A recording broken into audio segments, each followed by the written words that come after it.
Net പരീക്ഷ റദ്ദാക്കിയതിനെതിരെ SFI Palakkad ജില്ലാ കമ്മിറ്റിയുടെ നേതൃത്വത്തിൽ ഹെഡ് പോസ്റ്റ് ഓഫീസിലേക്ക് നടത്തിയ മാർച്ചിൽ സംഘർഷം. പോലീസ് ജലപീരങ്കി പ്രയോഗിച്ചു.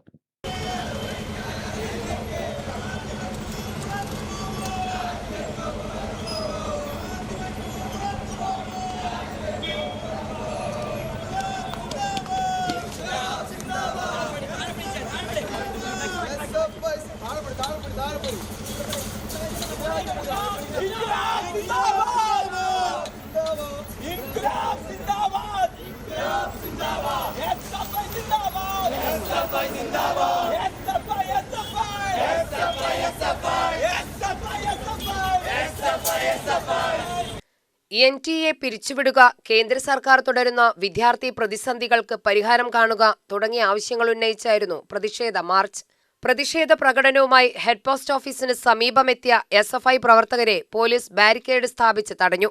ബാരിക്കേഡ് മറികടക്കാൻ പ്രവർത്തകർ ശ്രമിച്ചതോടെ പോലീസും പ്രവർത്തകരും തമ്മിൽ ഉന്തും തള്ളുമുണ്ടായി. സ്ഥിതിഗതികൾ നിയന്ത്രിക്കുന്നതിന്റെ ഭാഗമായി പോലീസ് ജലപീരങ്കി പ്രയോഗിച്ചു. എന്നാൽ പ്രവർത്തകർ പ്രതിഷേധത്തിൽ നിന്ന് പിന്തിരിയാൻ തയ്യാറായില്ല. ബാരിക്കേഡ് വലിച്ചു നീക്കാൻ പ്രവർത്തകർ ശ്രമിച്ചതോടെ പോലീസ് വീണ്ടും ജലപീരങ്കി പ്രയോഗിച്ചു. ഇതോടെ സ്ഥലത്ത് ഏറെ നേരം സംഘർഷാവസ്ഥ നിലനിന്നു.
വിദ്യാർത്ഥികളുടെ ഭാവി അനിശ്ചിതത്വത്തിലാക്കുന്ന നടപടികൾ കേന്ദ്ര സർക്കാർ അവസാനിപ്പിക്കണമെന്ന് പ്രതിഷേധം ഉദ്ഘാടനം ചെയ്ത SFI സംസ്ഥാന സെക്രട്ടേറിയറ്റ് അംഗം S. വിപിൻ പറഞ്ഞു.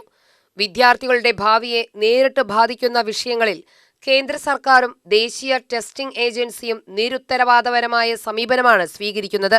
നെറ്റ് പോലുള്ള ദേശീയതല പ്രവേശന യോഗ്യതാ പരീക്ഷകളുടെ നടത്തിപ്പിൽ ഉണ്ടാവുന്ന വീഴ്ചകൾ വിദ്യാർത്ഥികളിൽ വലിയ ആശങ്കയാണ് സൃഷ്ടിക്കുന്നത്. പരീക്ഷകൾ നടത്തുകയും പിന്നീട് റദ്ദാക്കുകയും ചെയ്യുന്ന സാഹചര്യം വിദ്യാർത്ഥികളുടെ സമയവും അധ്വാനവും സാമ്പത്തിക വിഭവങ്ങളും നഷ്ടപ്പെടുത്തുന്നതാണ്. പരീക്ഷാ നടത്തിപ്പിലെ വീഴ്ചകൾക്ക് വിദ്യാർത്ഥികൾ വില നൽകേണ്ട സാഹചര്യം അവസാനിപ്പിക്കണമെന്നും അദ്ദേഹം ആവശ്യപ്പെട്ടു. വിദ്യാർത്ഥികളുടെ പ്രശ്നങ്ങൾക്ക് പരിഹാരം കാണാതെ കേന്ദ്ര സർക്കാർ മുന്നോട്ടു പോകുന്ന സാഹചര്യം അംഗീകരിക്കാനാകില്ലെന്നും പ്രതിഷേധം കൂടുതൽ ശക്തമാക്കുമെന്നും വിപിൻ പറഞ്ഞു. ഈ രാജ്യത്തെ നാഷണൽ ടെസ്റ്റിംഗ് ഏജൻസി NTA അത് പിരിച്ചുവിടണം. NTAയിൽ കച്ചവടമാണ് നടക്കുന്നത്. എന്തിനാണ് പഠിക്കുന്നത്? സാധാരണഗതിയിൽ നമ്മളോടെല്ലാം പറയുന്നത് നന്നായി പഠിച്ചാൽ നന്നായി ജീവിക്കാം എന്നുള്ളതാണ്. നമ്മളോട് നമ്മുടെ രക്ഷകർത്താക്കൾ, നമ്മുടെ അച്ഛനമ്മമാർ, നമ്മുടെ സമൂഹം നമ്മളോട് പറയുക നന്നായി പഠിച്ചാൽ നന്നായി ജീവിക്കാം എന്നുള്ളതാണ്. ഏറ്റവും പ്രിയമുള്ള വിദ്യാർത്ഥി സുഹൃത്തുക്കളെ, നന്നായി പഠിച്ചാലും ജീവിക്കാൻ വേണ്ടി കഴിയാത്ത നാടായി സംഘപരിവാരം നേതൃത്വം കൊടുക്കുന്ന RSSും BJPയും നേതൃത്വം കൊടുക്കുന്ന ഈ രാജ്യം മാറിയിരിക്കുന്നു എന്നുള്ളതാണ്. ഇപ്പോ നിങ്ങൾ നോക്കൂ, ജൂൺ മാസം 10-ാം തീയതിയാണ് നെറ്റ് പരീക്ഷ എഴുതിയത്. ലക്ഷക്കണക്കിന് വരുന്ന ആയിരക്കണക്കിന് വരുന്ന വിദ്യാർത്ഥികളാണ് കൊമേഴ്സിന്റെ, ഇംഗ്ലീഷിന്റെ, സോഷ്യോളജിയുടെ നെറ്റ് പരീക്ഷ എഴുതുന്ന സാഹചര്യം ഉണ്ടായത്. ആ നെറ്റ് പരീക്ഷ, ജൂൺ മാസത്തിലെ നെറ്റ് പരീക്ഷയാണ് പ്രിയപ്പെട്ടവരെ NTA ഇന്നലെ റദ്ദു ചെയ്തിരിക്കുന്നത്. UTV news, Palakkad.